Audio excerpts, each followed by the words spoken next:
কিছুদিন আগে আমি এই দুটো বই পড়ে কমপ্লিট করেছি। আর এই বইগুলো পড়ে আমার মাথা পুরো ঘুরে গেছে। তো প্রথম বইটা হলো দ্য সাইলেন্ট পেশেন্ট, ভীষণ পপুলার একটা বই। তোমরা ইনস্টাগ্রামে বা যেখানে সেখানে এই বইটা দেখতেই পাবে। অ্যালিসিয়া একজন ফেমাস পেইন্টার, সে তার হাজবেন্ডকে গুলি করার পর একদম কমপ্লিটলি সাইলেন্ট হয়ে যায়। কিন্তু কেন? আর ঠিক এইখানে এন্ট্রি হয় আরেকজন মেন ক্যারেক্টার থিও, যে একজন সাইকোথেরাপিস্ট।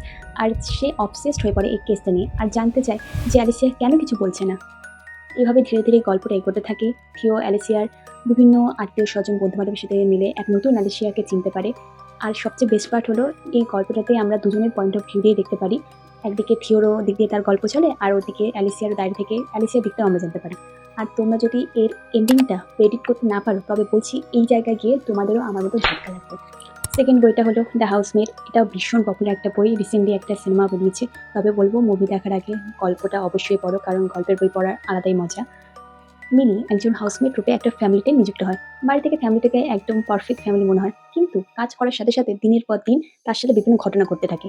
আর কিছু বলবো না, শুধু বলবো কোনো কিছু না জেনে, কোনো স্পয়লার না নিয়ে বইটা তোমরা পড়ো। আর তোমরা যদি এই দুটো বই পড়ে থাকো তাহলে অবশ্যই জানিয়ে তোমাদের কেমন লেগেছে। আর তোমাদের ফেভারিট থ্রিলার বইটা আমাকে কমেন্ট সেকশনে জানিও, যাতে আমি সেগুলো পড়তে পারি। বাই।